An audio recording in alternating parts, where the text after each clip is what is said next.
تازه او نوې خبر افغان ځوانانو په سویلي افریقا باندې سر وګرځاوه. د نړیوال جام په لومړۍ لوبه کې ستر ریکارډونه جوړ کړل. دا چې څه وکړل پوره معلومات را سره په دغه ویډیو کې وګورئ.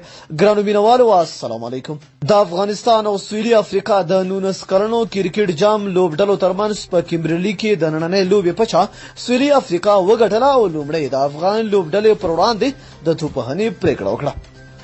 سویلي افریقا لوبډلې په 9.1 اور لوبه کې د ټولو لوبغاړو په سوځېدو وروسته 129 منډې وکړې او افغان لوبډلې ته د 113 منډو هدف وټاکه. افغان لوبډلې دغه هدف د 3 لوبغاړو له سوځېدو وروسته د لوبې په 25 اور کې بشپړ کړ او لوبه د 2 وکټو په توپیر سره داسې حال کې وګټله چې 150 توپونه یې لا پاتې وو. ابراهیم زدران 250 او عمران میر 50 د افغانستان له لورې 50 بشپړې کړې. بریس پیرسن د سویلي افریقا له لورې تر ټولو ډېرې 40 منډې وکړې. شفیق الله غفاري تر ټولو کامیاب بالر ثابت شو چې د سویلي افریقا 6 لوبغاړي یې له میدانه بهر کړل. دا لومړی ځل دی چې د کرکټ په لوبه کې افغانستان سویلي افریقا ته ماته ورکړه.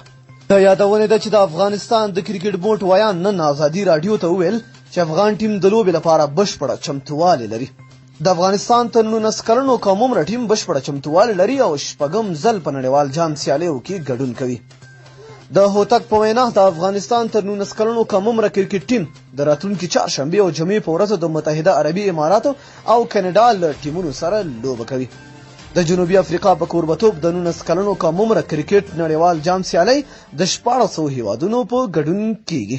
د افغان لوبغاړو د لاو بریاو په هیله نو ډیره مینه او مننه دوستانو چې ویډیو مر سره ولیدله. تر بیا بل ویډیو د الله په امان په دعاګانو کې می یاد ساتئ.